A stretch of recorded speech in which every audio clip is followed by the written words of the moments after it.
Yeah, because I have a plugin that, not to nerd out, but what it does is it analyzes ambiance and then creates a sound profile to kill all those frequencies. So all I do is just play my fan, record it, it learns it, and then it auto kills it from my own signal. That's great. Yeah. Can I get that for my children? It's messed up. I can only do one sound source at a time. I'm sorry. Dang it.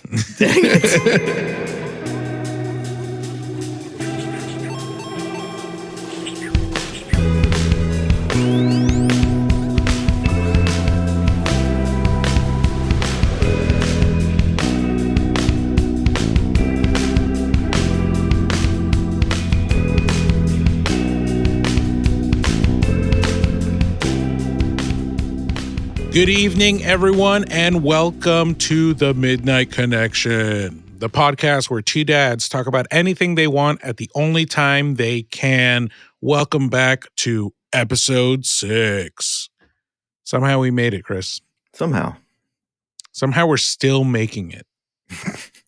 I think the real question of this podcast is, how long can two dads keep on hanging out for 2 hours at 1 a.m. and not lose their sanity? I've been wondering how long I can continue calling it the Midnight Connection when we never started midnight. It feels like a lie. Well, it's midnight somewhere. Okay. Right? Okay. Yeah, that's true. Boom, because we're global, baby. Good solve. I like that. There you go. Well, welcome back, everyone. We hope you're having a great week. Thanks, everyone, for tuning in. As always, we appreciate the support that you guys have been showing online. We see those plays going up, and it's because you're telling people. So please continue telling them and sharing as much as you can. Like we always do, we're going to start off with a connection question. So I ask to you, Chris, this week, what content are you currently consuming? And this can be in any media form. Okay. Yeah, I got a couple things to throw at you. All right, what you got? So, in the movie section, we watched a couple of movies recently. One was Elemental from Disney. I'm guessing you haven't seen it? No. Okay. My child is one. I have no time for movies. Okay, yeah, so we watched Elemental. I wasn't sure what to expect because it bombed in the theatrical release, but then when they put it out on Disney, apparently it shot right up in terms of viewership. Is that the one where like everyone is an element and then like a fire becomes friends with a water? Yeah. Nice. Pretty much. I enjoyed it actually quite a lot. So you could probably guess at what, the theme of it is. And initially going in, I was like, it might be a little heavy-handed with some of this stuff, but I think the way they navigate it and the characters to me are really endearing. It was, we really enjoyed it. The kids liked it. So I was really pleasantly surprised by that one. I wasn't sure what we were going to get out of that. That's a Pixar movie, right? It is. And that it's really cool because, everything they're all elements. So you have water, fire, earth, air, wind, air. I think that's it.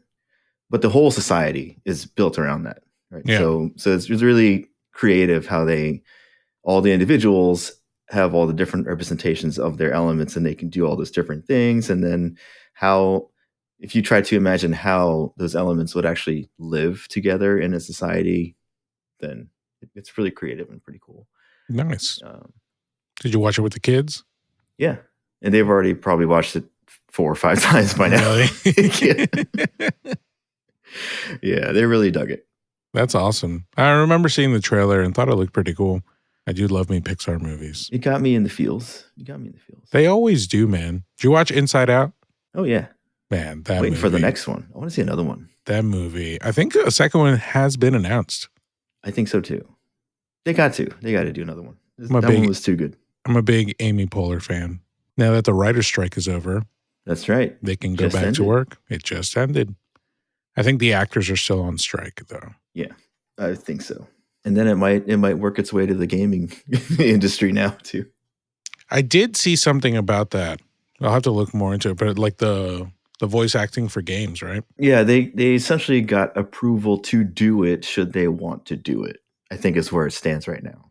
Let's see. What have we been? So I have been playing Lies of P Yes. on PlayStation 5, and I am having a very good time with it, which was a little bit unexpected because I am not a, Soulsborne player. Oh, yes, you are.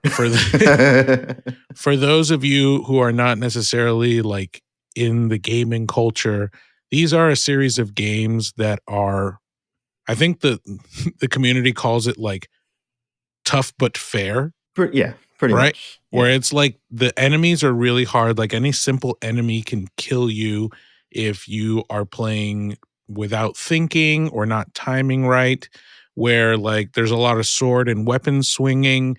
When you press a button, stuff doesn't just happen right at the input. Like your action takes a while to complete.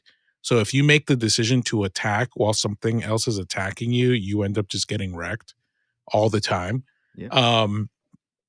So my only experience is a game called Elden Ring, which I did really like, but I didn't beat because I got super frustrated at that mechanic of like spending hours on a single boss Yeah. only to lose all your experience every single time. Two bosses, Or rather. two bosses. Yeah, that's but I kept on seeing live playthroughs on TikTok. I don't know if TikTok has a deal with Lies of P or if everyone is just playing it, but like every live that I came across was Lies of P. And I'm like, I remember this game being announced and literally like laughing at the idea of a dark Pinocchio Yeah. Yep. story. That's what it is. Yeah, Dark Pinocchio. It's dark Pinocchio. Yeah. But it's great.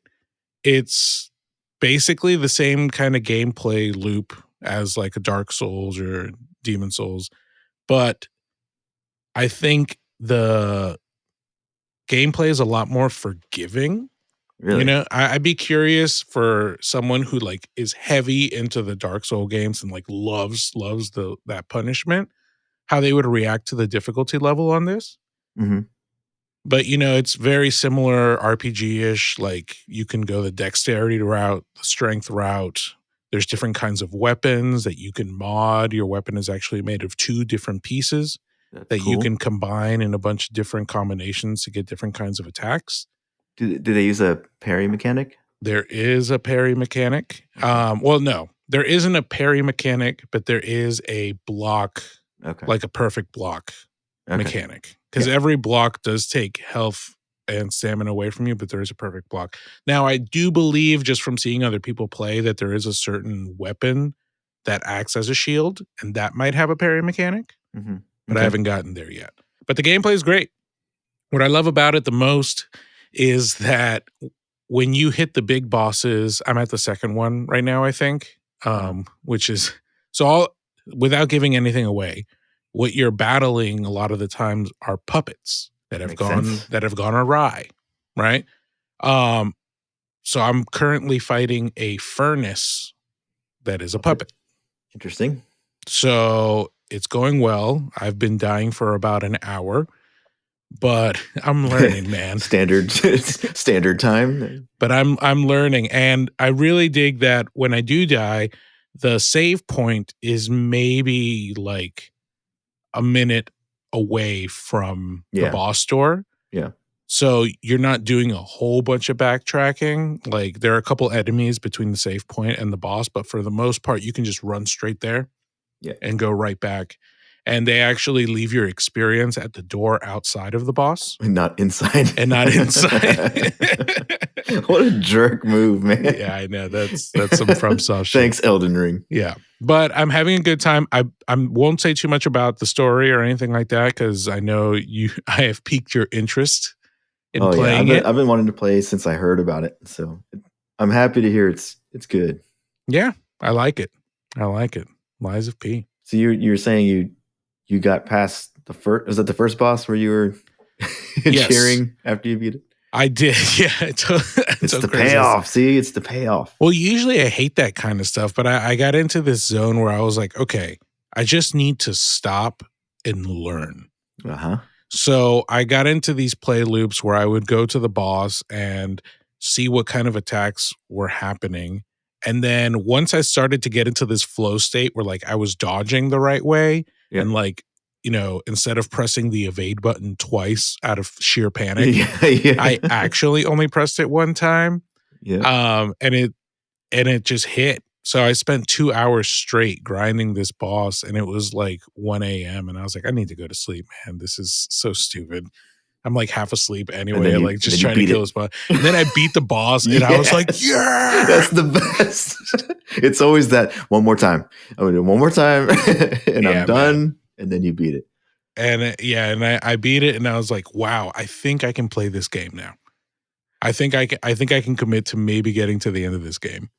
See, I always when I get to the boss, it's always my first, at least the very first time I get in there, like I'm not even thinking about attacking. Yeah, like, I'll step in. It's like I'm just gonna stand back and like read it for a while. You know, I did that with the second boss, and then what I realized is, and I'm sure this is true for a lot of the other games, because like I said, I don't have that much experience with them, but when you're long range, the boss acts a certain way. Yeah. And then when you get close, the boss acts a completely different way. So I need to get in close in order to see like what moves to actually dodge, because it's a melee based attack. I haven't seen any ranged stuff. Okay. But it's been fun. It's interesting because that's one of the hallmarks. The way that they get like the Souls games have changed over time is it started out first as like sword and board type thing, and by that I mean you would equip the biggest, best shield you had and the best armor, and you would just sort of block everything until a window opened for you to attack, right? And that's they eventually moved away from that into a little bit more active combat, and I think I want to say Bloodborne was probably the first time where they just ditched the shield entirely. Like you didn't have one at all. Your only option there is your secondary hand has a gun that you use to basically parry right before the moment of impact. And Bloodborne has the stagger mechanic too, right? Yeah. And so does this game. Yeah, that's usually part of it, because that's where you get the big impact to the staggers if you can get into those windows. And then so they designed that where Bloodborne was also offensive in that there's a window of time where you could regain life if you counterattacked fast enough.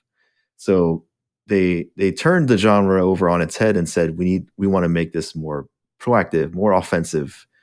And if you sat back and tried to play it the original way of sword and board, you were going to get wrecked every time. Yeah. Until you just like dove in. It was going to whip you into a new mindset. Yeah, it's like I have to attack. Like it's my only option. Yeah. And then they went from that to you went to Sekiro, which was also very active. You could jump. I think, you could jump. Well, you had like a grappling arm or whatever it is. But they took away your ability to change weapons, to level up the weapons. It was all about skill. And it did have a parry, no shield, but it was like you need to learn how to fight this way. And there's nothing else you can do. You got. Yeah, like you can't grind levels to be overpowered. You can't get the most effective weapon. You just have one. You have a couple of side items, but that's it. All you can do is get good. Exactly. So that's the hallmark of these games is when you say tough but fair, it's like after you've played them long enough, it's like it's possible. Even though when you first get there, you're like, what the fuck? Like, how do I beat this thing? You're like, there's no freaking way I can beat this thing. Once you get that out of your head, it's like, no, I know there's a way. I just have to figure it out. Right. Yeah. So then it kind of becomes, now it's like a challenge now instead of something that feels unfair. Yeah. It almost becomes like a puzzle. Yeah. As opposed to a fight. It's just like, okay, you need to actually read your opponent and like give them the respect to be like, you're about to fuck me up. I need to know if your left arm twitches, I need to move to the right. Exactly. I need to know where I go. I need to know how far the range is, like where are the windows that I can kind of squeeze in. And then they screw you when they started bringing in like, second phase, third phase bosses. Dude, that's what's happening. That's what's happening with this fire boss. I got the first phase down, and then the second phase happens, and I'm like, why are we here, guys? Yeah, it's like, goddamn. But cool. very, very exciting. I definitely want to play it. Yeah. You consuming anything else? We also watched, and I probably won't say a ton about it. We watched the Teenage Mutant Ninja Turtles Mutant Mayhem movie. Brought to us by Seth Rogen. Yes, and I'll say it shows. Really? And I'll leave it at that. It shows that it's Seth Rogen. Is it just him just laughing? No, you can hear him in the background. It wasn't what I was expecting. They're like super young in this, right? Yeah, they're very young. And I kind of got the vibe, and I haven't seen it yet. I'll probably see it regardless, but I got the vibe that it's very like teen comedy forward.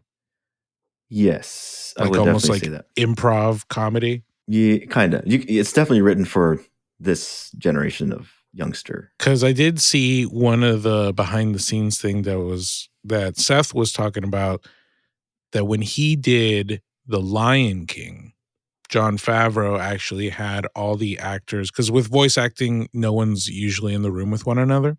Mm-hmm. They're all just recording their own parts that can sometimes lead to a really stale performance. Right. But during The Lion King, because Seth Rogen was, Pumbaa? Mm-hmm. All of his lines that were done, all the actors were there for the voiceover session together. So they could actually feed off of one another's energy. Yeah. And like that got into Seth Rogen's head that is the only way to do voice acting. Yeah. Yeah, in order to get like super authentic performances. So he put these 4 kids in the room together and just let them go off. Yeah, it definitely feels like that. And I just, it's funny because I watched it. It's like, okay, I'm feeling this way about it. And then I went online and I was like, am I the only person who feels this way? And there's a whole divide. Yeah. Of people. Like some people love it like a ton.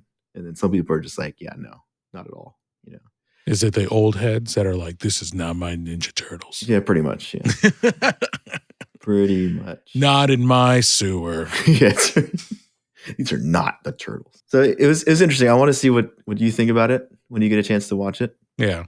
Well, Steph and I have been watching 2 shows alternating, and that's Naruto. Nice. Okay.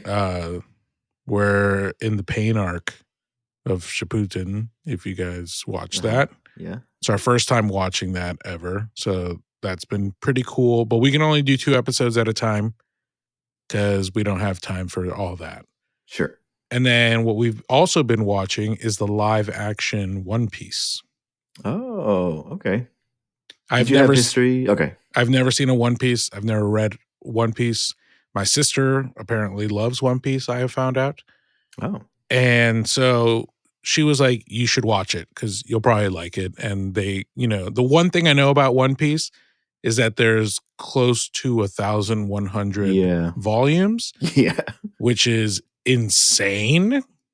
And it's still going. And it's still going. Much respect, but I can't commit to that. That's way too much. I don't even know how many episodes that equates to. But she was like, watch it. You'll probably dig it. They're really good at condensing a lot of the story and the plot into the episodes. Because she said this first season covers almost like 60 of the manga.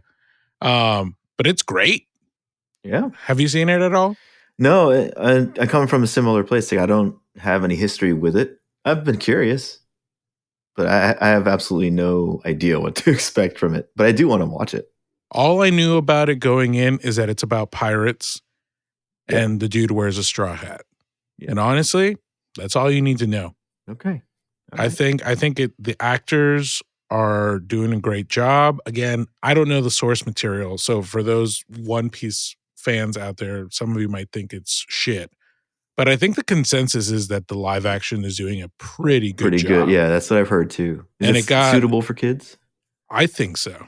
Okay. I think so. And it got greenlit for season 2 already. And yeah, the main character is this Mexican actor. I forget his name, but I was talking to Stephanie because he has an accent, and I don't know if he has an accent on the show or not, but in the live action, he has an accent. And it's like foreign enough not to be annoying as hell. Okay. I completely understand what you're saying.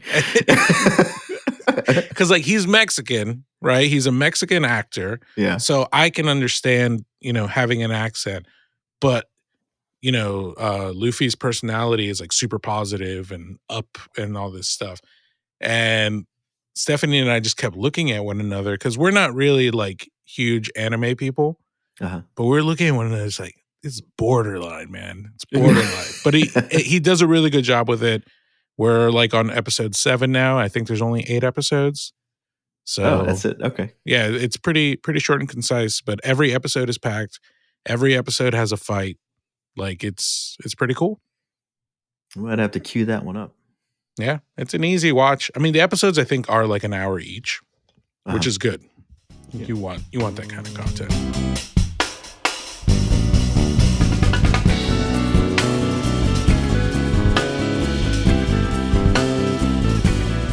Ask you before we get off the TV shows.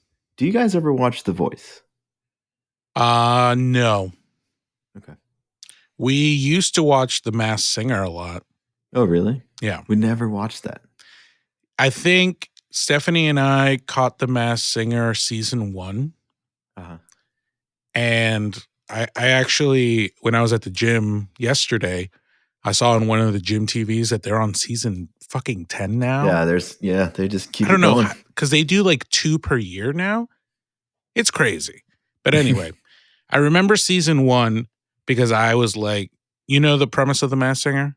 Yeah. For those of you that don't, it's like famous people from celebrities from a lot of different forms of celebritydom come in and sing with costumes on. And who is it? Robin Thicke.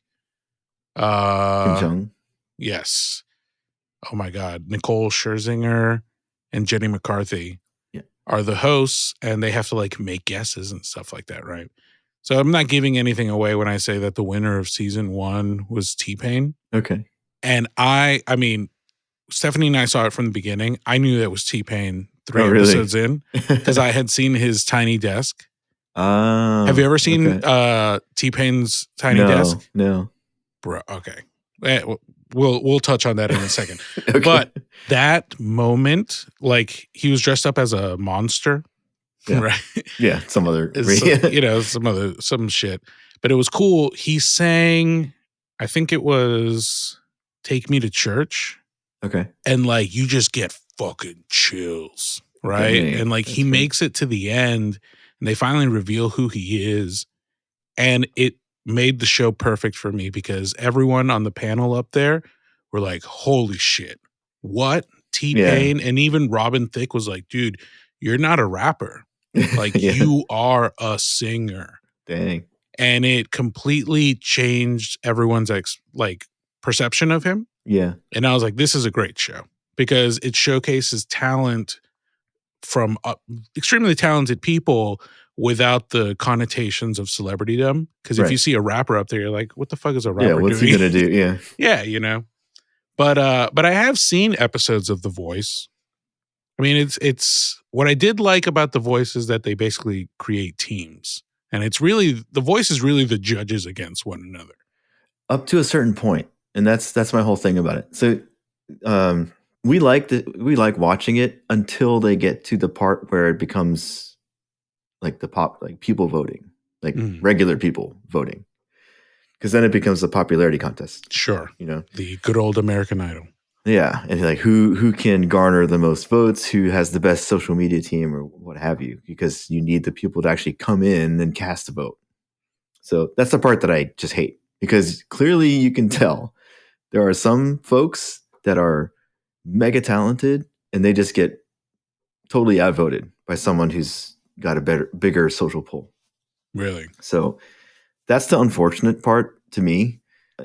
Leading up to that though, we love watching it because you really get to see similar things. I mean, if you don't know The Voice, the judges can't see the singer when they're auditioning. So they have to decide whether or not they want to pick them for their team based solely on their vocal performance. And then if they decide to go for the person, then if there's more than one judge, the singer gets to choose who to go, whose team to go on. And then you go through different rounds of eliminations and stuff. But you get to watch these artists from all the different walks of life really develop, because you get coached by the coach, and then they bring in other artists to come in and lend a hand to coaching too. Yeah. So you really get to see them grow. And then it becomes a freaking because it's so dumb, because it becomes a popularity contest where the coaches are just watching. Sure. Like they're watching and they're marketing their contestants basically. Yeah, of course. And it's such a, I mean, it's a part of the game. I know. It's a big part of the game, frankly. It's so bad. There was one, like a long time ago, there was one girl. She was so freaking good. And she was a teenager, I think. Her name's Kennedy. Dude, like she could sing any song you put in front of her easily. And it was almost to the point where it looked too easy for her. You know what I mean? So she would do these crazy performances from like top tier artists, but she made it look easy. So it didn't look like she's really putting the effort or the, the emotion into it. But she was so stinking good, man. And then she just got beat out by someone that, in my opinion, wasn't clearly as talented vocally. But anyway, but I was just curious. It was the opinion of America, Chris. Yeah. It was America's opinion. I'm not down with America's opinions. Here is something that is undeniable, which is T-Pain's Tiny Desk concert, right? And we only got to listen to a second of it. I'm ready. But this came out 8 years ago, and it is one of my favorite Tiny Desk performances. I watch a lot of Tiny Desk. Do you know about Tiny Desk? Yeah. Okay. We were just going through some recently, actually. Oh, yeah. So he comes in with just a keyboardist. First thing he plays is Buy You a Drink.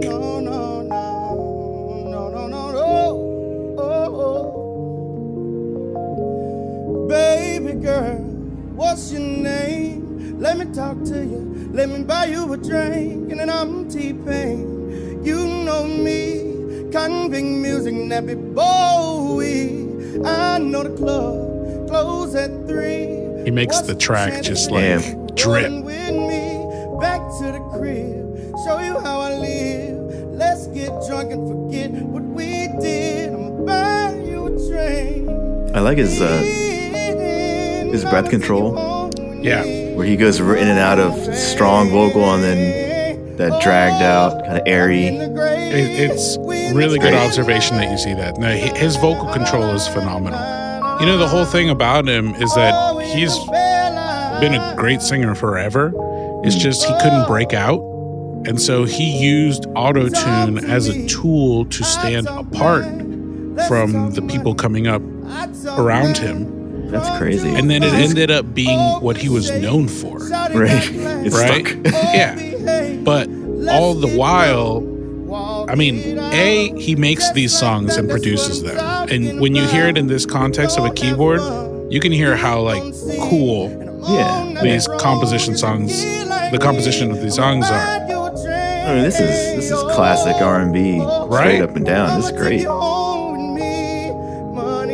It's money in the bank, dog. I just got there too. Perfect timing.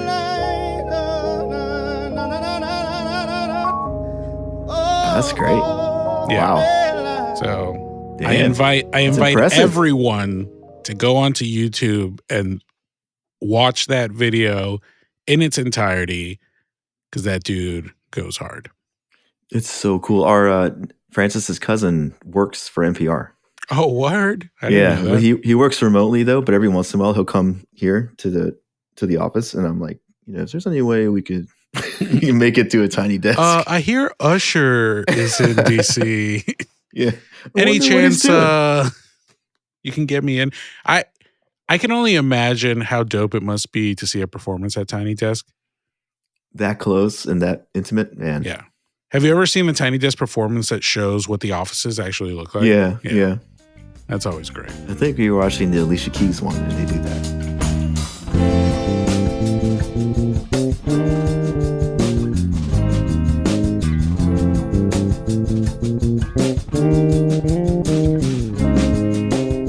Well, nice. That'll do it for our connection. And we have a special new segment that we are trying out for the first time because, guys, this is a place of growth and a safe place for us to try new things and you to let us know that it was successful or could have been more successful.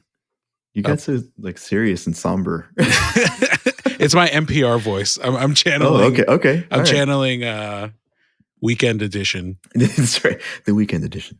That's NPR. right.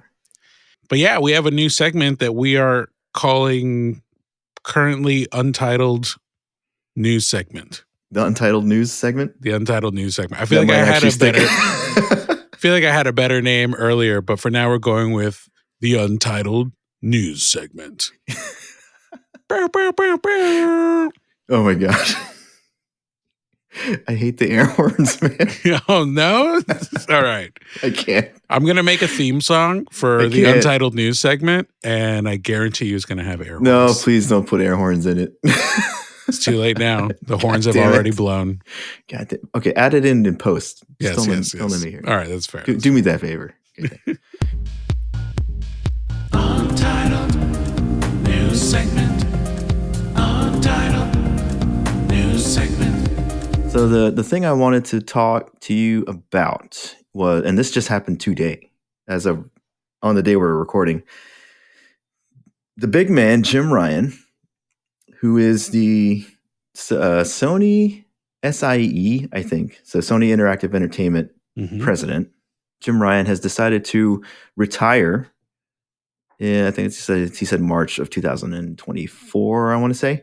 Yes. This is huge news for the video game industry and for PlayStation. So I was curious how closely you follow any of that stuff and if you had thoughts about it. But you told me I'm not a big industry news follower. Like I'll follow when it's like certain conventions or certain like award shows and stuff like that. I'll follow that news cycle. But when it comes to like presidents and stuff like that, no. I did do a little bit of research. I'm curious what the implications of this are, but what I did see is that he had been in this position for only 4 years. He's been with the company for 28. Yeah, almost 30. Yeah. Almost 30 years. But in this particular position, he's only been for 4 years. And I mean, he was responsible for the rollout of the PS5, which is on record to be like the biggest seller console. I'm sure there was a better way to phrase that. Top selling console. The biggest seller. The biggest of all. But yeah, I'm curious what the implication is and why, if things were going so well, why is he going bye-bye? So I can give you a rundown of what I know, what I've read, and I haven't done too much in-depth research about it, but I do follow the industry pretty closely. Like I listen to podcasts that talk about it pretty in-depth. I keep up with news that's going on around the industry, but of course I'm not an expert, so don't crucify me if I get something wrong. So Jim Ryan, like you said, has been president of SIE for the past 3 or 4 years. The thing about Jim Ryan is he's sort of some people in the PlayStation, actually a lot of people in the PlayStation community don't like him. But it's because Jim Ryan is very much like a businessman, right? So he comes in at the start of his tenure and he's known to just be a business kind of guy. So even though people don't like him in terms of like his personality, his gamer cred and stuff like that, he's got this stupid picture where he's holding a DualSense or maybe a DualShock 4, but he's holding it in like the totally wrong way. What an it's asshole. Like, yeah, it's like, what are you doing? How do you put this guy in charge of PlayStation? Or just don't hold it and take a picture. Yeah. So thousands of other things. Wear a headset. It's stuff like that. It's like he's not a gamer, right? And I'll tell you why that matters.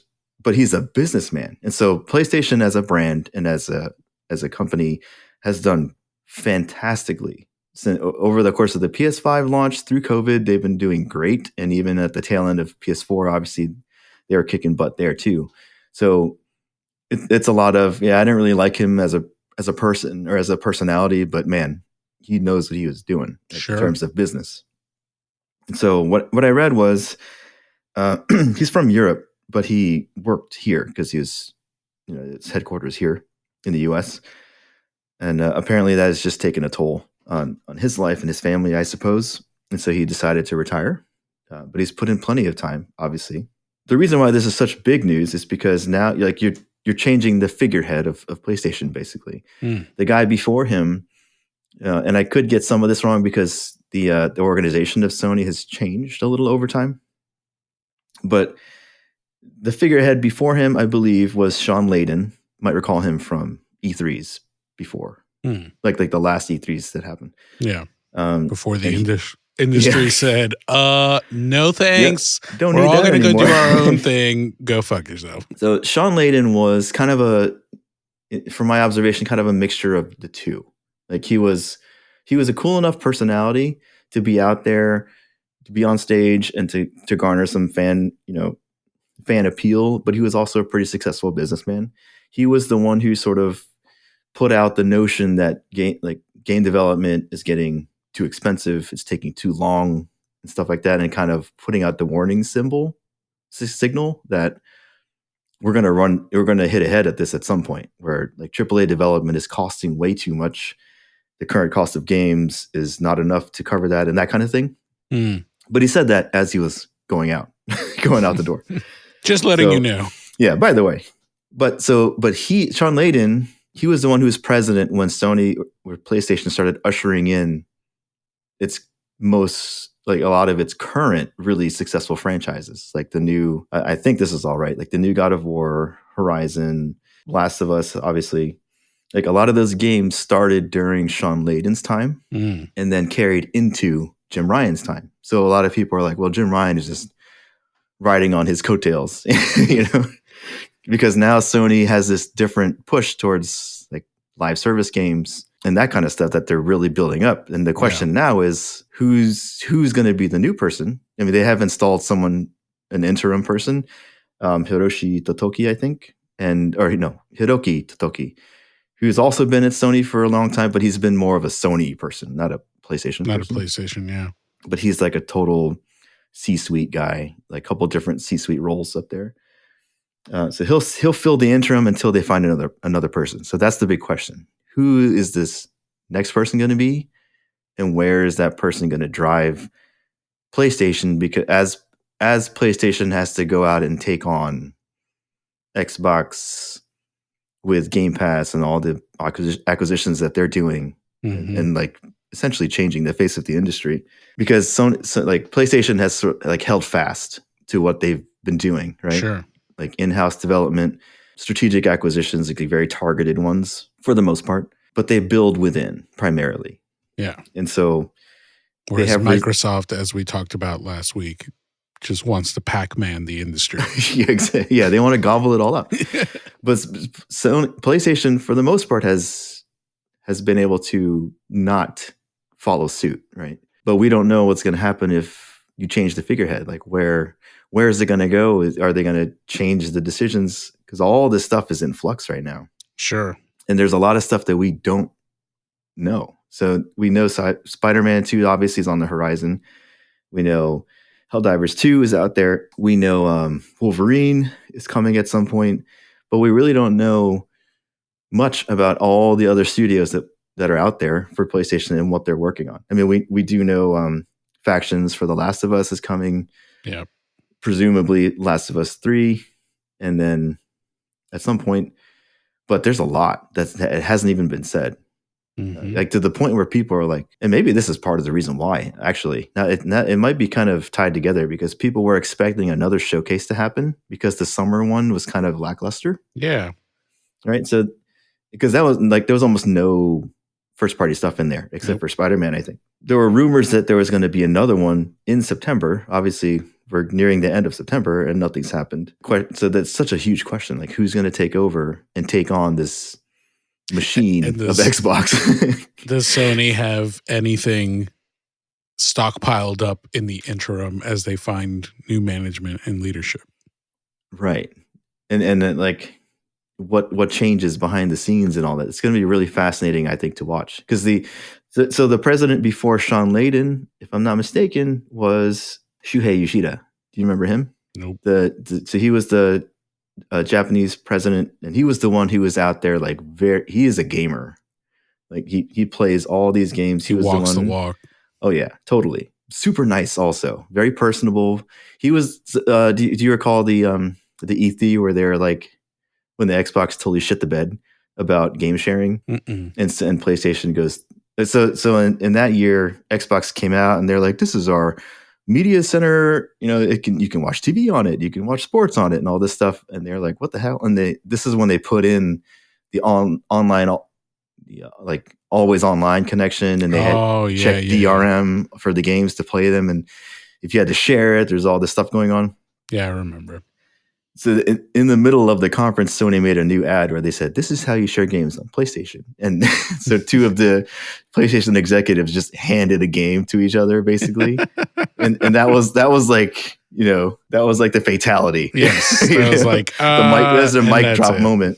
And Yeah. Shuhei was one of those two guys. So Shuhei is a mega fan favorite figure in the PlayStation community. He's still in PlayStation, but they kind of pushed him off to like, I think there was some suspicion that he was garnering a little too much fan love, so they had to kind of got to reel that shit in. Yeah, they had to kind of put him off to the side. But he was the one who really drove the indie adoption for PlayStation. And that was around like PlayStation 3, beginning of PlayStation 4, I think, where that was a big focus for them, was courting the indie developers, making PlayStation a home for them. And then when he left, Sean Layden came in and started going through like the big budget AAA stuff. So wow, we've had this range of PlayStation presidents, and then even before him was like Kaz Hirai, who was also pretty personable guy. He has a couple of like famous meme clips out there, and then the godfather of PlayStation, Ken Kutaragi, I think. So not a long line of figureheads, and here we are, at the precipice of another one. So that's the big question now is who's going to step up and what are they going to do? Because it's going to drive everything, Yeah. The back half of PS5 plus whatever comes out after, But it's going to be fascinating to see, because the industry is changing so much right now. I'll tell you one thing: they're not going to go into handhelds. Maybe they will, though. No, they won't. It's too late. They will. It's too late. By committing to the portal, right? That's what it's called. Yeah, the portal. They've already made their stand. Do you see a use case for the portal now? No. Still no? No, I don't. I could see a use case if I had disposable income and not enough televisions, but true. A lot of TVs around here. Other than that, like, it just doesn't make any sense to me, because why would I want to play these high quality, like great design, beautiful looking games on a small screen when I have even like a 23-inch monitor available? Yeah. Just doesn't make any sense. It's a very specific use case. It's a very specific, it's just, that's not me. But I will say, I actually do have a news segment. Dun, dun, dun, right. dun. Let's hit it. And it is completely relevant because it happened this morning. Okay. So I woke up this morning and, like I usually do, stayed in bed for half an hour and just scrolling the phone. Yeah, doom scrolling right as I wake up. You doom scroll first thing in the morning? Hell yeah, bro. That's how I start my day. So as I'm doom scrolling, I log into Instagram and I see the image that I will send to you, and we can share it in our show notes, which is the announcement by King Gizzard and the Lizard Wizard. Oh, speaking of, okay. Right? I've mentioned them before. We listened to the song Gila Monster. Wait. I know, I'm getting to it. So, no way. So King Gizzard have announced their upcoming album, which I believe is October 27th that it's coming out, and it's called The Silver Chord. So the album that they just released in May was like a thrash prog metal album. Okay. So they said when that released that there was going to be another album released this year, and it was the yin to their yang. And so that being a super heavy guitar-driven album, everyone started to speculate that they were going to delve into electronics. because one of the members of Gizzard is actually an electronic music artist. Like Right. that's what he was doing before all of it. And so it became known that like, okay, they're going to make an electronic album. And so this picture, you guys got to check it out because it's the album cover So cool. for the Silver Chord. It just looks like, I don't know if you ever listened to Kraftwerk, No. but Kraftwerk is like, German electronic music. Okay. From back in the day, amazing stuff. But it's like a mix of that and Devo. Everyone is on a synthesizer. The drummer is actually behind an electronic drum kit, and the guitarists look like they're playing MIDI electric guitars. Yeah. So, needless to say, I'm really excited. They have made one electronic album before, and it was really like poppy and psychedelic. They say this one's going to be a little bit more gritty. We'll see how it goes. Interesting. Like a darker electronic, if anything, because they wrote this one all in the room together as opposed to the other one, which they were piecing together during COVID. Mm. And so the other big thing is that they released the track list, right? And as my cousin put it to me, he's like, dude, are they marketing to you? Like what happened? The number one track on this new album, The Silver Chord, is called Thea. Which couldn't get any better. Like, I was still wiping the sleep out of my eye as I sent this over to Stephanie. And I was like, look. That is so wild. They found me. They know me. They've been listening. Maybe they're listening. I feel seen. They're listening. I hope you're listening. Any of you Aussies, even though you guys are like on tour right now, but it's perfect time to listen to podcasts. Exactly. That's when you would do it. Right? Somebody get this podcast to King Gizzard and the Lizard Wizard, please. Thanks for tuning in, guys. They've also announced 4 American marathon shows, which are, so they do this a lot, which I love. I haven't been to one yet, where they do 3-hour sets with no breaks. Wow. And they'll do like multiple nights in one venue. Their last tour, they only went to 4 venues and they did 3 nights at each venue. And every night was like a 1.5-hour set. And then they ended with a 3-hour one. Never played any of the same songs per, because they have like 26 fucking albums. You know what I mean? Yeah.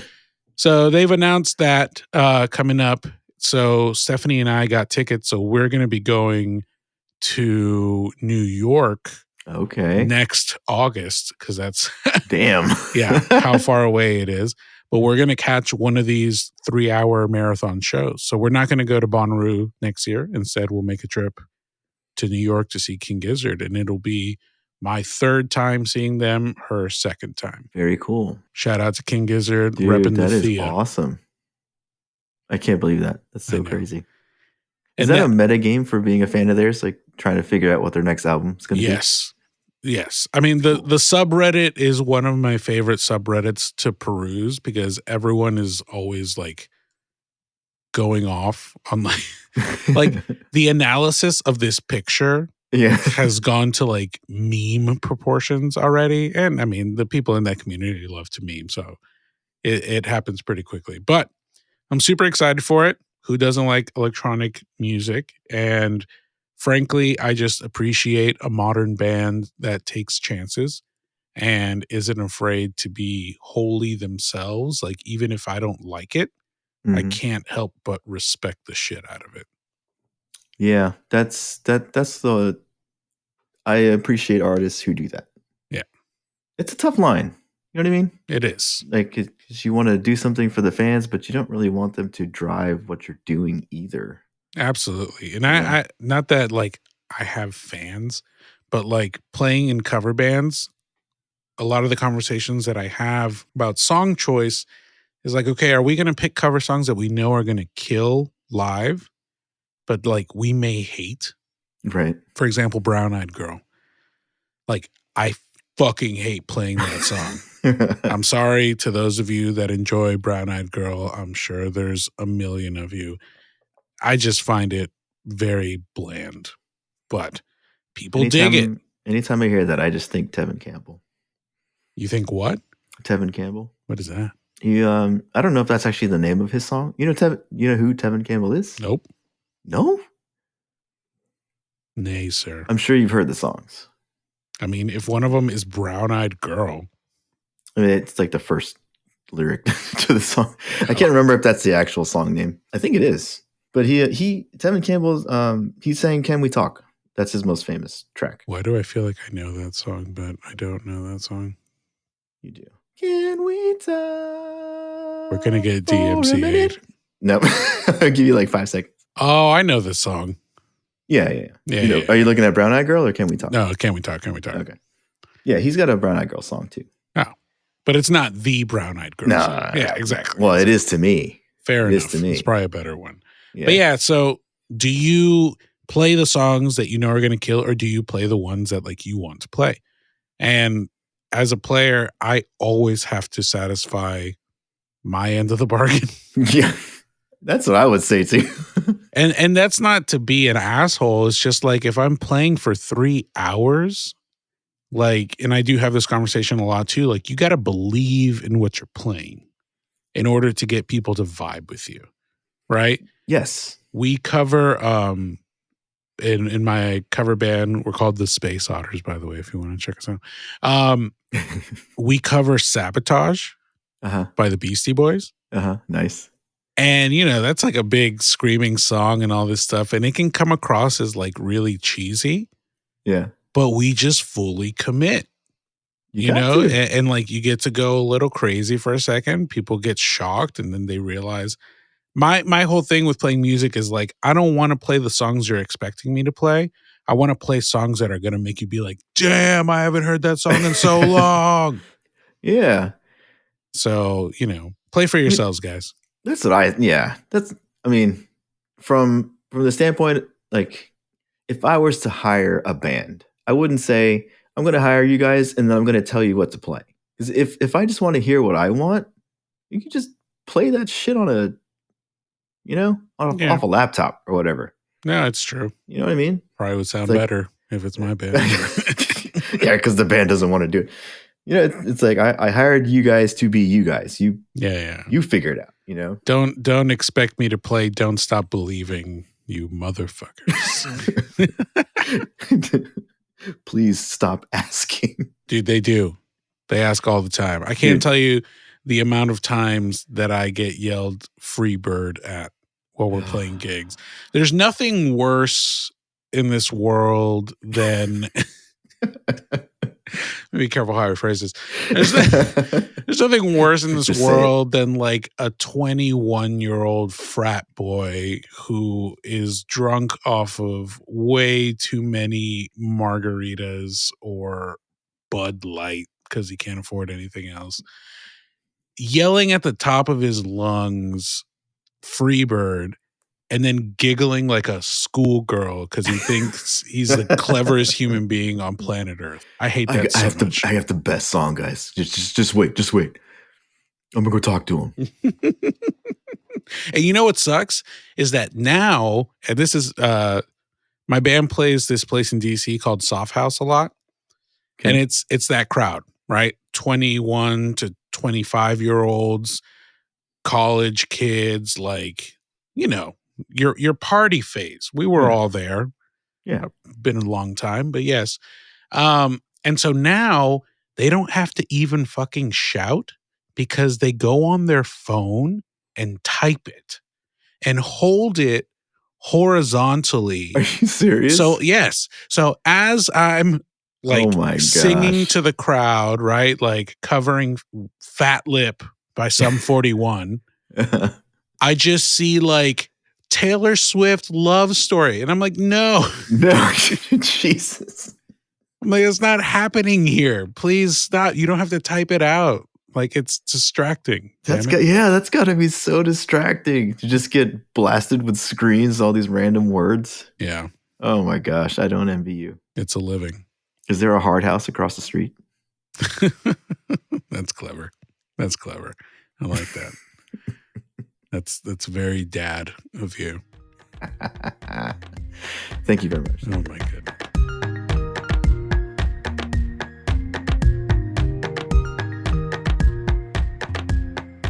Originally, my pivot point was going to be that King Gizzard has named their first track Thea. It's still a good pivot. So I'm coming back to that point, and then we're going to pivot that today is my daughter's first birthday. Well, it's over now. It's over now because you don't got to do that. 2:30. Come on, man. But it's over now. Got to bring the reality. Technically, we're still within a 24-hour window because she was born at 9:57 p.m. Exactly. But Thea has turned 1 officially.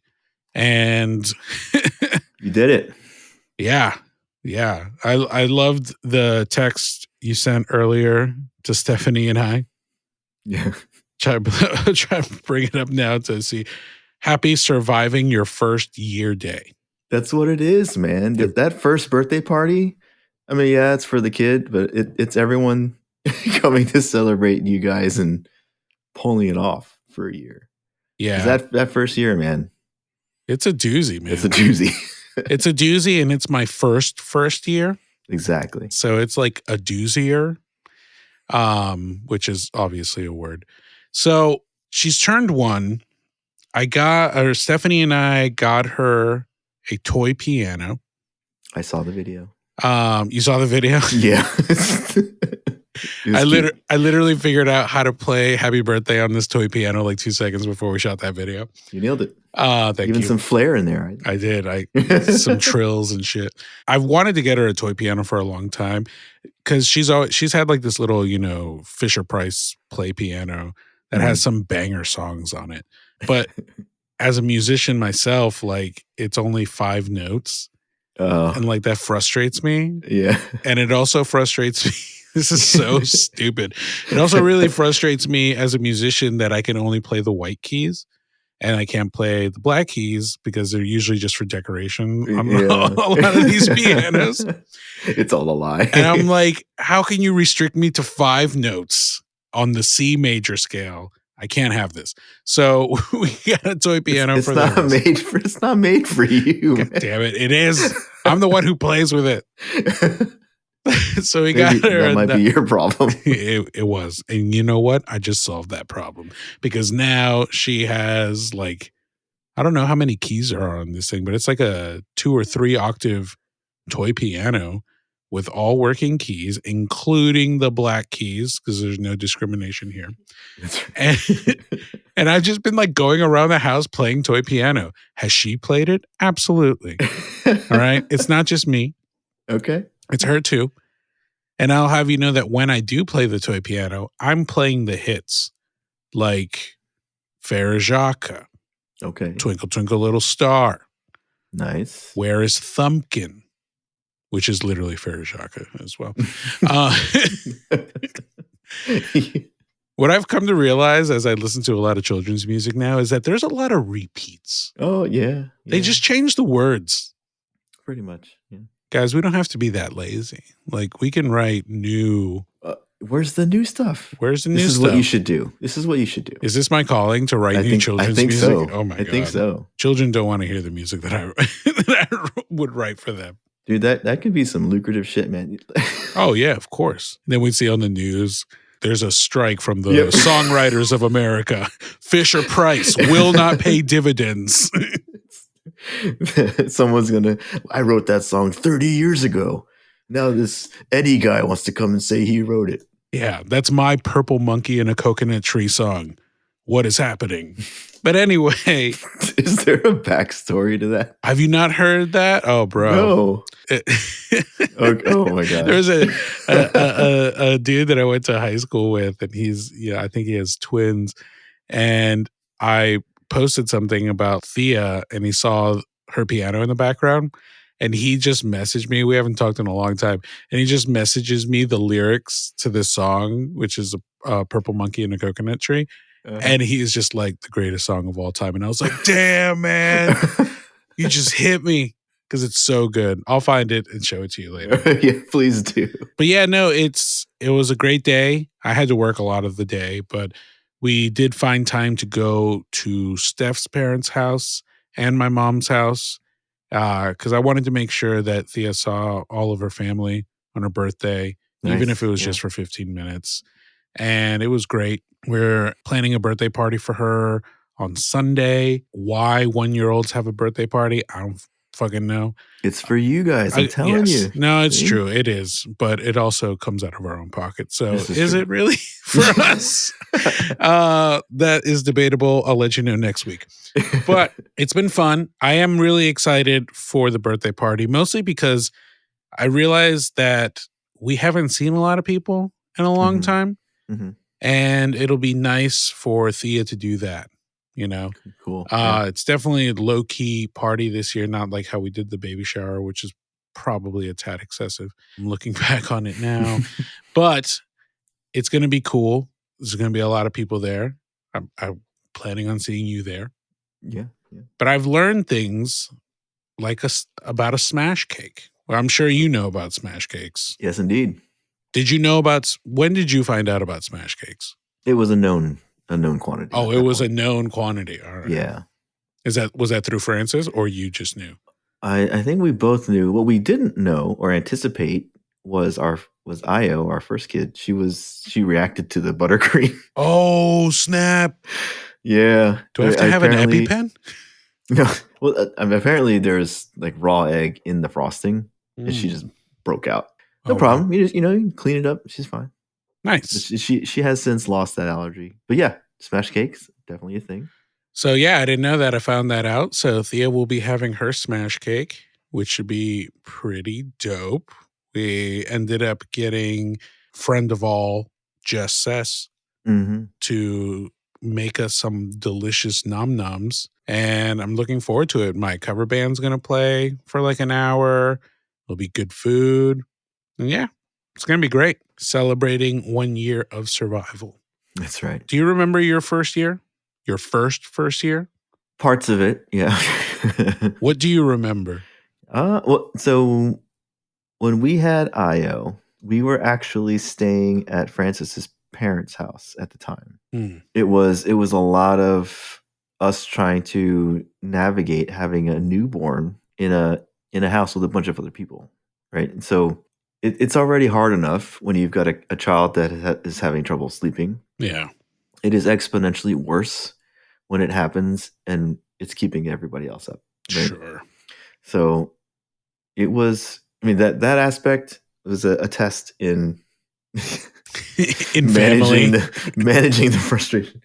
But no, it was good. We had a lot of support, obviously, but it wasn't a space of our own. We had a room for us. We had a room for basically a nursery that we barely even used. Sure. And I feel like that happens to everybody. Yep, absolutely. You nest and then you never go there. It was great because everything was exciting. Like there's so many different milestones that your first kid has, and it's all like you're like, because you really don't know what the hell is going on. You don't know where your kid is quote unquote supposed to be at a certain time. You don't know what they should be doing or when they should be doing, when they should start crawling, when they should start walking. So you're trying to do this balancing act of trying not to set yourself up with those expectations. Yeah. Because every kid's different. Every kid is going to do their thing at their own time. And you can try to, help them, encourage them to do stuff, but it's going to happen when it happens. But it was all very exciting. Yeah. And it's sad to say, but it's true that your kids after that, it's obviously a little bit less exciting because you've seen it before. It's like, oh, you can walk? Great. Why don't you walk and go make yourself a bottle? Exactly. When are you going to start taking your own shower? I need you to pay rent. Yeah. It's still exciting, but it's never as exciting as the first, because it's new for them, it's new for you, and it's new for everyone that's around you, pretty much. Right? Yeah. No, definitely. I woke up this morning realizing that it had been 1 year, and it obviously doesn't feel like 1 year. I don't know how time works in the way that I feel it, because it somehow feels like it's been like 3 months and a millennia at the same time. But I can tell, like within this past week, I feel like her progression is ramping up. Mm-hmm. And it's just coming full circle. Like Stephanie and I spent a lot of time going through old photos and just seeing this like acorn of a human being develop into a small Buddha and then stretch out into the young girl that she is now. A more proportional being. Yes, a more proportional being. Dude, when she was born, she had like these bird ass legs. And now she has like some tree trunks going on. I'm like, all right, I see you. I see you. But it definitely is that everything is exciting. And it's also very tiring. Like when I look back on it, now I'm in a place where I feel better rested. And like, even my mom said it the other day. She's like, man, you guys just look so much happier. And I was like, what? Oh, yeah. I was like, what are you talking about? She's like, yeah, I mean, just I'm assuming Thea's sleeping more. You guys look like you're having fun. Everything's cool. I was like, did it not seem like that at some point? I know. What did we look like before? Or I'll never forget my friend John texted me like maybe a month or two into Thea being born. It was like, man, all your pictures are beautiful, but you guys look tired as fuck.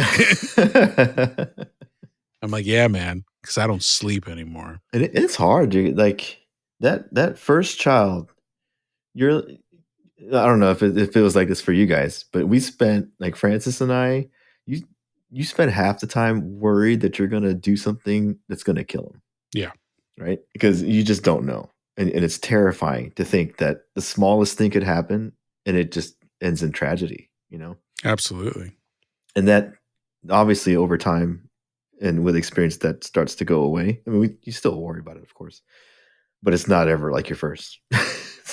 Did you ever have a moment with Io that she like fell off the couch or something and it was just like sheer panic? Okay, so we haven't had any major like accidents, at least not that I can remember. I might have just erased them from memory, but we did have a close call. So in the house, in Francis's parents' house, or their old house, they had a staircase that was at the top floor. You just had a stair rail that kind of blocked off like this loft area, right? Yeah. So a bunch of us were down in the living room, just in the dining room area, which is right next to the staircase. Out of nowhere, we look over at the staircase, and all you see is a pair of dangling legs. And I think Io was maybe 2 at this point.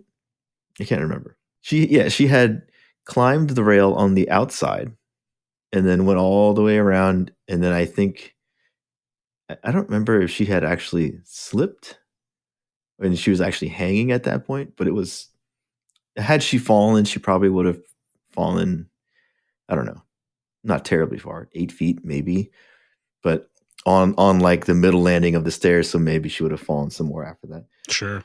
But that was sounds probably terrifying. Yeah. It's in the moment, just seeing them dangle there. I just saw that in my head, and I'm like getting goosebumps. Yeah, it was an immediate like, oh shit! You know, everyone's up going over there trying to get her off. And I think that was the most scary thing we had encountered that I can remember. Yeah, it's coming to mind right now. I'm sure you know how it is. After we do the show, you remember everything. Sure, all of a sudden. But no major falls or accidents. I mean, there's definitely. Oh, Benji had. We were in an apartment, and Benji, I think he was probably he might have been less than 1 at this point, or maybe just over 1. Old enough to be like running around with his sister. Yeah. We had one of the. Do you know that circle IKEA light that sits on the floor? Nope. You know what I'm talking about? It kind of looks like a small spotlight. Interesting. Well, not small. It's actually pretty big. But it's circle shaped, sits right on the floor. The lip of that is metal. And then you have this like light filter that softens the light. They were running in the room, and he fell and like he hit his head right on the rim. Ooh. Yeah. And I mean, it's funny. We were not funny, but we were just it's funny talking now. about, we were just talking about how he still has a little scar from it, you know? Yeah, sure. And I mean, that was scary. Like we went straight to the ER, I think that day. We're like just making sure it wasn't a concussion or anything like that. Absolutely. But we have been so far pretty lucky. I mean, they're basically made of rubber at that point, right? Yeah. No bones that's have really true. fused. Nothing to break. Well, yeah. That's good. I will say, and I'll confirm with the wife that I could even say this story. So there was one day where Thea fell, and it was probably the best case scenario. Mm-hmm. I remember it so vividly because Thea, as my other friend Andrew likes to describe it, was in her Velcro stage Uh-huh. where like you just put her somewhere and she will not move Mhm. because she cannot. Not capable. And so like we made like a little, basically a bassinet on our couch Uh-huh. made of like weighted blankets and all this shit. And so Thea was chilling in there and she was finally starting to learn how to roll and like really getting into it. Chick loves to roll. And Stephanie and I are watching a movie. We were watching The Replacements. I don't know if The you remember. football movie? Yes, with Keanu Nice. Reeves. Yeah. I don't know why I know that, but yeah, we were watching that movie for some reason. I think TikTok made me do it. It's a good one. It's a great movie. I love that movie. We were watching The Replacements, and Stephanie and I are watching, and out of the corner of my eye, I see Thea start to roll, and like it happens in slow motion. I cannot say the words or do the action to like stop it from happening. And Stephanie sees it too late. And Thea fell the like 1 foot Uh-huh. from the couch to the floor. Yeah. Look, carpeted floor, luckily. But I immediately went in because I knew Stephanie was just going to flip her shit. Yeah. I went into like survival mode, and like Stephanie and I had talks about how to deal with that kind of stuff, which is if something were to happen and she experiences pain, she doesn't know what pain is or how to Mhm. react to pain. Right. So if we make this grand gesture or like get loud or get like super emotional or cry or something, she's going to pick up on that energy cue. Yep. And that's going to be the way that she's going to handle those experiences moving forward. Yep. Which is all theoretical because once it's It's all out the window. yeah, once it's happening, fuck that. Is this baby okay, right? So Thea hits the ground and there's this like thud and silence as like Keanu Reeves is talking in the background. Nice. I immediately go and like hold Thea close to me, and I turn to Stephanie and I'm like, Stephanie, don't. In a very nice way. But Stephanie already knew what was up, right? She could feel her emotions coming. So she immediately like bolts out of the room to like not, do that energy. And Thea cried maybe 15 seconds. Yeah. And then she was okay. For me, and I think for Stephanie too, it was just kind of a sigh of relief. Because at that point, I honestly don't remember how old Thea was, but at that time there was so much tension of like anything could happen. Yeah. And like what would happen if something happened, that when it finally did and the result was like really low key, frankly, I was like, okay, there's nothing to be afraid of, right? Yeah. Like it happens to everyone. It was no one's fault. It just happened. She's okay. We're okay. It's all good. And then, of course, we had the fun of telling our parents, which we didn't need to, but like, right. I'm the kind of person that wants to.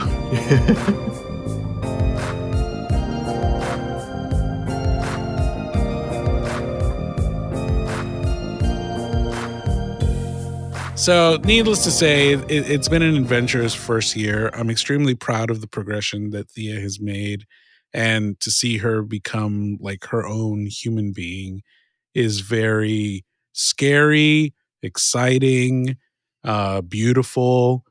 It's just, she is her own person now. And I can't wait to see how that develops and try to steer clear of her progression while providing the support that she needs when she needs it. But, not having those expectations, which is what a lot of first-time parents say. It's obviously a lot harder in practice than it is in discussion. But, I think too, the relationship between Stephanie and I has strengthened. And I think, I don't know if it was like this with you and Francis, but man, those first couple months are fucking tense. They're hard. They're Yeah. tense. And like, not because we don't like each other, but just because we're like trying to fucking live. Yeah. Yep. You know? And like, at one point, it is like either I'm sleeping or you're sleeping. But if we're both awake, what are we doing with our lives? This is not efficient. Yeah. Because we tried to do everything together when we first started. Right. We learned very quickly that that was some dumb thinking. Yeah, it's like, why are you sitting here? You should go rest. You know? And like, I'm a naturally irritable person anyway. I know it doesn't seem like that. No, it doesn't. I mean, I think everyone has their things that make them irritable, but in the beginning, there was so much that needed to be given to Thea, and I wanted to give to Thea, that there wasn't much left for me, let alone anything left for me to give Steph. Yeah. And it just got to this point where it was like, I wasn't mad at anything in particular. It's just fucking draining, you know? It's draining. And I do it to myself. I always tell Stephanie, like, I complain, but I'm the one making these choices of like, okay, I'm going to go play a 3-hour show in DC. I stop playing at 1 a.m. By the time I load my car, it's 2. By the time I get home, it's 2:30. Yeah. And then Thea at that time wasn't sleeping through the night. So I would get home and take care of Thea until she would fall asleep, go to bed by like 5 o'clock, and then wake up the next day and like, here we go again, guys. Yep.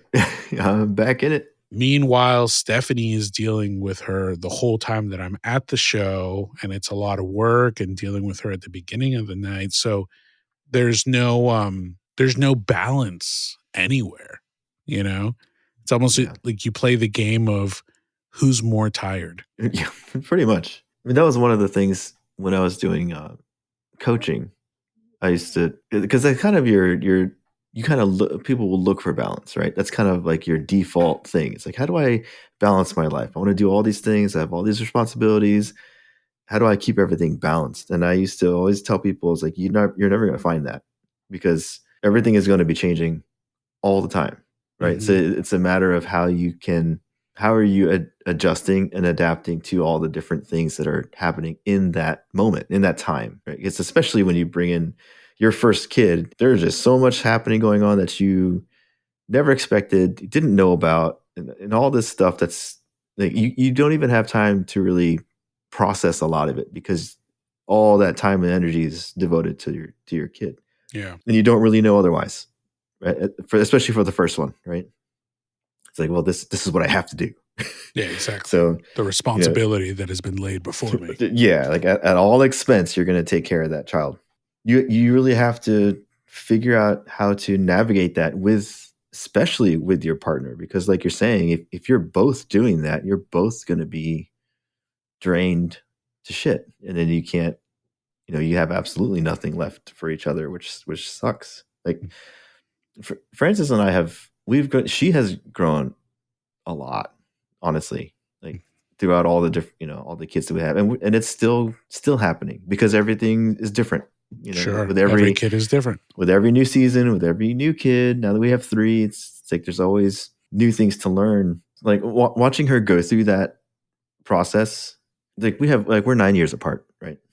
So I've been around the block longer, and like I've done, like I was heavily into my own personal development and being aware of myself and all that kind of stuff. So, which I'm sure we'll get to, but like I get to kind of watch her go through that, which is hard on the one hand, because I don't want to stand here and just be like, this is what you should do. It's like, absolutely. This is how you can deal with this. Because like I'm a very logical. I think you and I are the same. Like we're very logical people. It's like, well, clearly, if you change your mindset or whatever, change your perspective, then you'll be fine. It's like, well, it doesn't work like that for everybody, especially for women, because we just think completely, in different ways. Yeah. Like I get to observe her, get the awareness of something, and then like watch her go through the effort and go through all the like the time and energy to make a change. And it's really beautiful, right? And now it's funny now because for a long time, like I mentioned, I started listening to the Messy Family Project, the Catholic parenting thing. And I would always tell her, like, they're really good. Like, there's lots of good messages in there. They're fun to listen to. But she hadn't really taken the time to listen. And then as she started listening to our stuff, right, she's getting in the habit of listening to shows. She comes home and she's like, hey, I started listening to the Messy Family. She's like, they're really good. I'm like, and we were like, I was super happy to hear that. Yeah. Because hearing them and their perspective changed a lot for me personally. But it's not like I could come home and just be like, hey, this is all the stuff that I heard. And it's like, I could do that, but I don't want to like force anything on her either. People have to kind of get their own way. Well, the experience is also different if you arrive there organically. Exactly. And your internalization of that stuff is different depending on where you are and where your headspace is at. Yeah, she's going through that now.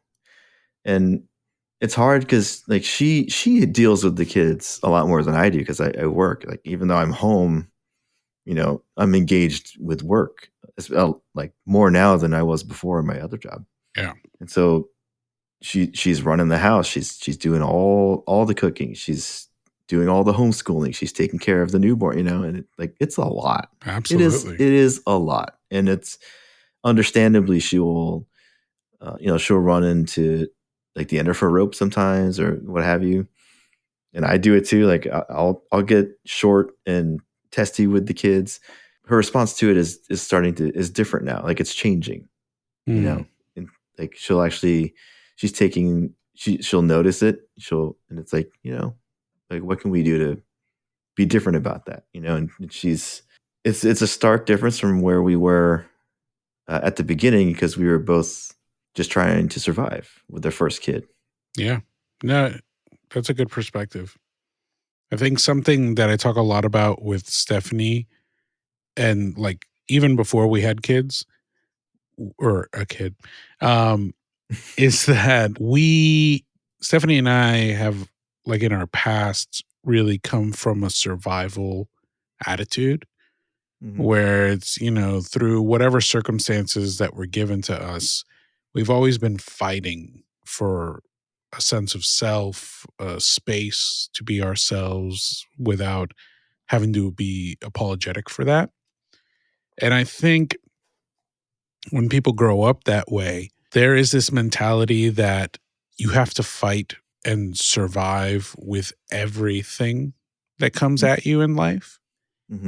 And when you're good at that, what ends up happening is that you take that mentality into situations where you don't necessarily need to survive. And it becomes, I talk with her about being really distinct from surviving and living. Yeah. Because in living, you actually have the opportunity and bandwidth to be able to live in the moment and really look around you and take everything into account when making decisions or, just going to day. But when you're surviving, there's just one mission. Yeah. And everything serves that mission. And when it came for the early months of Thea, the mission was keep this child alive. Yep. And just don't instill any childhood trauma, so that somebody's going to have to like peel from her subconscious later in life. Don't give her your baggage. Exactly. And exactly. Because it really is that. I mean, not to get too into it, but I truly believe that everyone has baggage of some sort. Yeah. And this is really getting into it now, which is great. But I really do believe that everyone has baggage of some sort, and not all, maybe not even a majority, but for a lot of people, it is the majority. A lot of the baggage and trauma that we have as humans comes from our time as children. And I do believe that it doesn't necessarily come from our parents, right? Because we have a lot of different environments as children. Mhm. And sometimes it's direct, sometimes it's indirect. But when I think about us as children, right, or just children in general, like the parent is the only thing they know, Yeah. especially between like 0 to 2, right? It's like the parents are this mythical, godlike figure. And as you grow up, you're like, well, my parents know everything. Or Right. like my parents, the way they do things is the way things are done. And it isn't until we're older and we're like, in our teens trying to rebel, trying to figure out our own identities and our own way of processing and doing things that we can actually point back to our past and be like, well, maybe that wasn't the right thing that my Right. parent was doing. Not to any slight of the parent, because they're also surviving and Yep. they're also individuals with faults and survival instincts and their own personal knowledge bases, but we have the benefit of learning from them. So to not impart, I mean, you're going to impart something to your child. 'Cause that's just the way it Yep. is. But I think it's really, for me at least, and I think to some extent for Stephanie as well, we're just really conscious about that, about not trying to have this survivalist attitude where like everything is the end all be all, because if we don't do things right, the future is fucked. Right. Right. And instead having this mindset of like life takes turns and living is being adaptable, and whatever happens and whatever comes, it's coming and it's happening. So Yep. just be ready and be open. Well, one of the things that I try to keep in mind, and and Francis and I don't know that we say it explicitly when we're talking about things, but when we start to get in the mode of like, are we, especially with like education right now, right? Mhm. Like we're doing homeschooling. They're still young, so it's not like a big thing, but we are like, are we doing enough for them, Yeah. like to keep them on pace or whatever you want to call it. I try to keep in mind that we as parents are also in the midst of learning too. And it's constantly like that, because you would think that like we had two kids, 7 and 5 now, and then we have a third. And so initially you'd be like, oh, we know what we're doing. We should be fine. But then it's like, well, maybe, but we've never had three before. It's like we've never had to deal with Exactly. an environment where we're outnumbered, or it's true.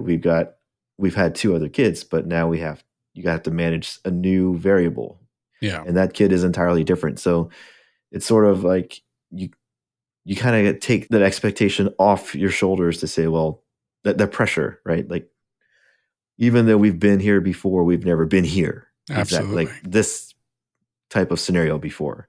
And even when it comes down to things like, now that there's 5 of us, it's like, well, just going somewhere, traveling somewhere, or whatever, like it changes the dynamics, the logistics of everything. Yeah. Add 10 minutes to anything that you need to do. Yeah. Oh my God. Like flying with kids is. I can't, like, it gives me anxiety just thinking about that. And I got one. Yeah. Yeah. It's like, well, what do we do with the car seats? Do we bring them? Do we get them over there? It's all this stuff that you got to think about. Like, you have to give yourself a little bit of latitude, just because it's like, yeah, you've been like, all these different things, and you've learned and done all these different things, but this is new. Yeah. Or some facet of this is new. And you have, it's like, it's okay to be learning, right? And not to hold yourself too tightly on a comparison, because it's easy to do that. Yeah, it is. It's like, well, their kids are doing this, and their kids are doing that, and it's like, well, we're going to do the best that we can do, and that's all we can do. Yeah. And everything's different, and it's funny because like when I was young, I don't remember doing a lot of stuff like that. Like, I don't remember going to a lot of the different sports or the different classes to learn and do things. Mhm. And so that always colors my thinking on things.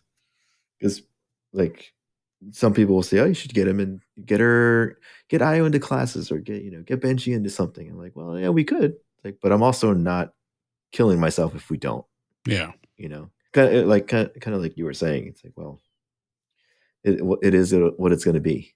So Yeah. just because we don't do that, it's not going to be the end of the world for them.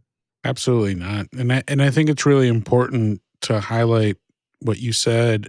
No one ever stops learning. The point of growth and like self-actualization, self-growth, growth for children, growth for relationship is that it never stops growing.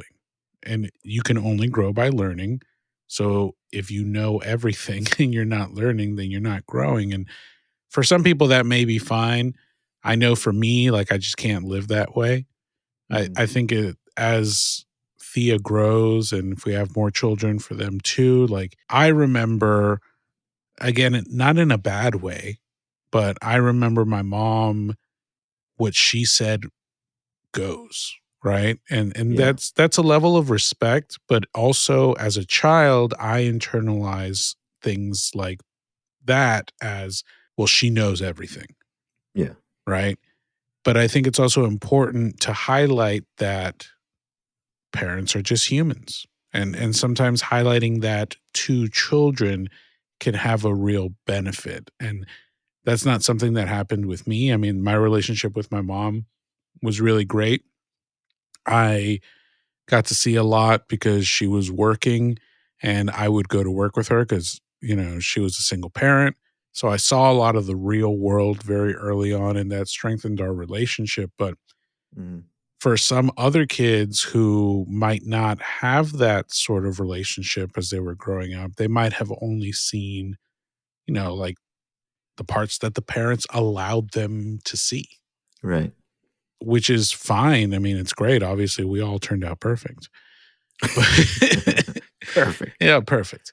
But I wonder, and I feel like my job as the next generation is to wonder and push what would happen if, right? Like, okay, I had these sets of opportunities that was given to me by an immigrant mother who came to this country. Fantastic. Did she do the best she could? Hell yeah. Did I turn out well? I think so. Yeah. Is she happy? Is she happy with the results of her, 35 years of work? I think so. But when it comes time for me, what can I offer Thea that my mom couldn't offer me, not for lack of want, but lack of means? Right. And how does that also balance, right? Like if we have more means now than I had when I was a child, like one could argue my lack of means created me, Yeah, absolutely. right? Yeah. And who I am. It's almost like a science experiment. Not that you're experimenting with your kids, but I mean, you really kind of are, depending on how you look at it. And I am so, like I've talked about it with Stephanie, like our perspective is just to put as many opportunities as we can in front of Thea. And if she latches onto them, great. If she doesn't, that's perfectly fine. Through my job, I talk to a lot of kids in different, educational circumstances. And sometimes like I'll hear a 13-year-old that just like knows what they want to do. Yeah. Right. That just like, or even like Benji, right. With insects. Yeah. Having that sort of agency for yourself, regardless if that's what you're going to follow through on, because no one's making a life decision at a super young age, but having the skill to know what you want as an individual as opposed to what your parents want for you. I think that is an experiment worth doing and worth seeing because to me, the possibilities are endless, right? Like love's always going to be there. Family's always going to be there. Who is Thea going to be? A lot of that depends on what I put in front of her. Yeah. So I'm just going to keep asking Callum that. Like I'm like, what kind of guy are you going to be? What are you going to be into? He's like, And that, I'm going to be sleepy. yeah, totally. But that's touching on a good one that we should talk about more in depth. Yeah. The expectations thing. What I focus on a lot with with our kids is I try to be really mindful of how we are shaping the way that they think through things, And so when we get to doing like teaching and stuff like that, I will, a lot of times if we hit a quiet moment, a lot of people want to just kind of jump in there and spur on a response or something from them. But what I like to do is just let them sit, right? So I'll ask a question and I'll wait as long as it takes for her to for Io to arrive at an answer, because this is one of the things we learned in the John Maxwell system of coaching was those are the moments where you got to let people live in that quiet moment, because that's when they're thinking and processing stuff, and then eventually they will arrive at an inspiration or at a solution, and it's going to be completely theirs. Absolutely. But if you jump in there and you kind of interrupt that, then you're getting in the way of that process, that growth, and that, like you said, that self-actualization.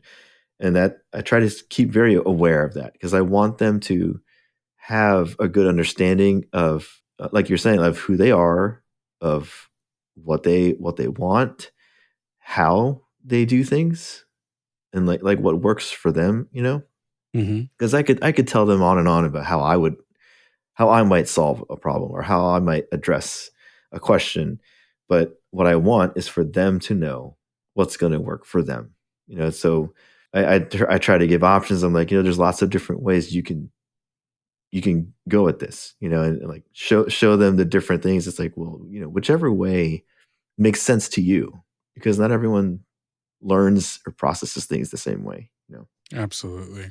But I also, like, if we're in one of these like high emotional moments where people are fighting or yelling or what have you, it's like, okay, let's, like, what are we thinking in this moment? Or actually, so recently she was Io's been kind of having an issue with getting scared at night of different things, So I was trying to tell her, it's like, it's okay to feel what you're feeling. Like, having that fear is fine. It's natural. There's nothing wrong with it. But I don't want you to let that control you. Sure.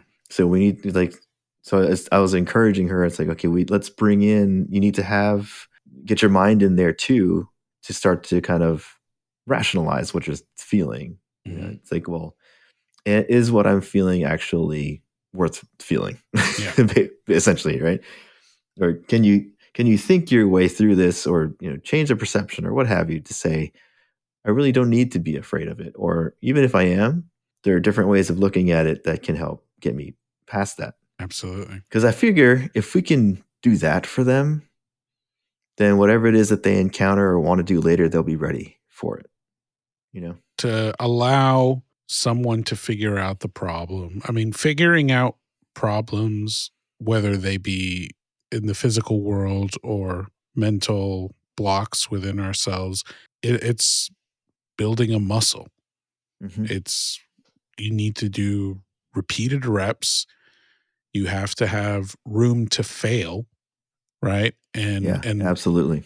And frankly, sometimes it's a permission to fail, because failure is scary, but learning happens inside of failure.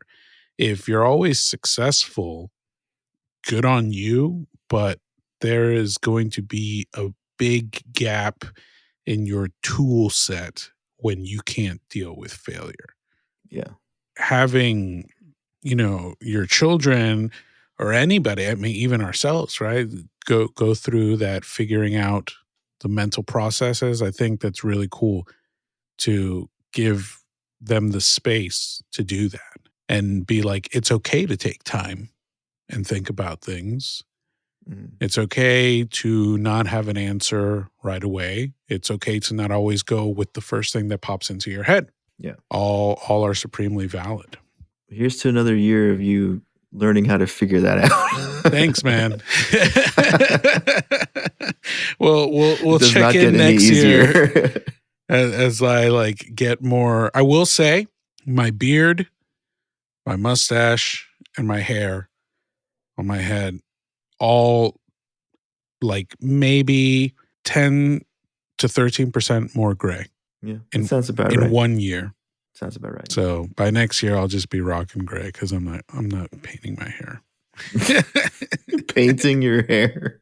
Oh, dyeing it, whatever, you know. I just grab one of Stephanie's paintbrushes and just like. That's why I've adopted the like shaved head look. So much easier upkeep. It's totally, yeah. I know. I would like to just go be legit bald already. Yeah. Because I don't want to bother with it. You can get LASIK. Yeah. Scalp LASIK. Never have Insurance doesn't like that though. Huh? It's cosmetic. Insurance doesn't like that. It's cosmetic. That's fair. Yeah. Got to find a medical reason. You guys know all natural ways to kill your scalp hair. Please let me know. Yes. Send us in the comments. Well, everyone, that is going to do us for another episode of the Midnight Connection. Thank you guys very much for hanging out with us and listening to our rants and raves. Conversations like the one we had tonight are great. We love getting real, and I'm sure we'll delve into a lot more topics like that. And we're just really appreciative of you guys listening. Please continue to listen. If you have any ideas for possible show topics or questions that you want to ask us, you can always leave a comment on our Instagram or Facebook pages or email us directly at the midnightconnectionpod@gmail.com. And we'll be back next week with another episode.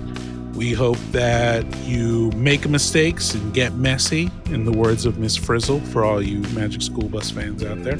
Nice. Absolutely. And we will catch you next time at midnight.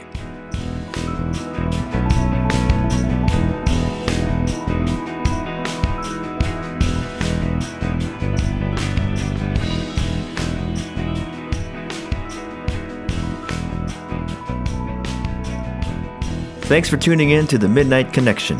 The Midnight Connection is a product and trademark of Samurai Beat LLC, which is a fan-funded organization made for you and made possible by you at patreon.com/samuraibeat. Support us there and join the conversation by submitting your questions, comments, and topics for future shows.